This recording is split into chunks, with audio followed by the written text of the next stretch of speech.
PayPal Mania. When I was running PayPal in late 1999, I was scared out of my wits. Not because I didn't believe in our company, but because it seemed like everyone else in the valley was ready to believe anything at all.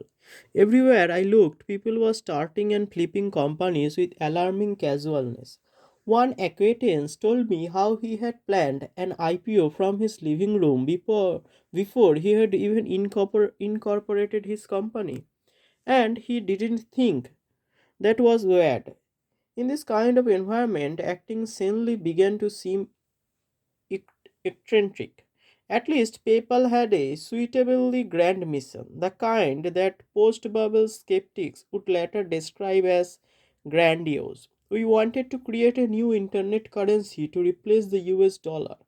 Our first product let people beam money from one palm pilot to another. However, nobody had any use for that product except the journalist who voted it one of the 10 worst business ideas of 1999. Palm pilots were still too exotic then, but email was already commonplace, so we decided to create a way to send and receive payments over email. By the fall of 1999, our email payment product worked well. Anyone could log in our website and easily transfer money, but we didn't have enough customers. Growth was slow and expenses mounted. For PayPal to work, we needed to attract a critical mass of at least a million users. Advertising was too ineffective to justify the cost. Prospective deals with big banks kept falling through, so we decided to pay people to sign up. We gave new customers $10 for joining, and we gave them $10 more every time they referred a friend. This got us hundreds of thousands of new customers and an exponential growth rate. Of course, this customer acquiring strategy was unsustainable on its own.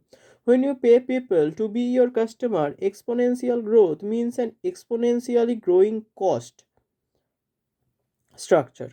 Crazy costs were typical at that time in the valley, but we thought our huge costs were sane. Given a larger user base, PayPal had a clear path to profitable by taking a small fee on customers. Transaction. We knew we'd need more funding to reach that goal. We also knew that the boom was going to end since we didn't expect investors' faith in our mission to survive the coming crash. We moved fast to raise funds while we could. On February 6, 2000, the Wall Street Journal ran a story lauding our vital growth and suggesting that PayPal was worth 500 million. When we raised 100 million the next month, our lead investor took the journal's back to of the envelope valuation as authoritative. Other investors were in even more of a hurry. A South Korean firm wired us 5 million without first negotiating a deal or signing any documents. When I tried to return the money, they wouldn't tell me where to send it.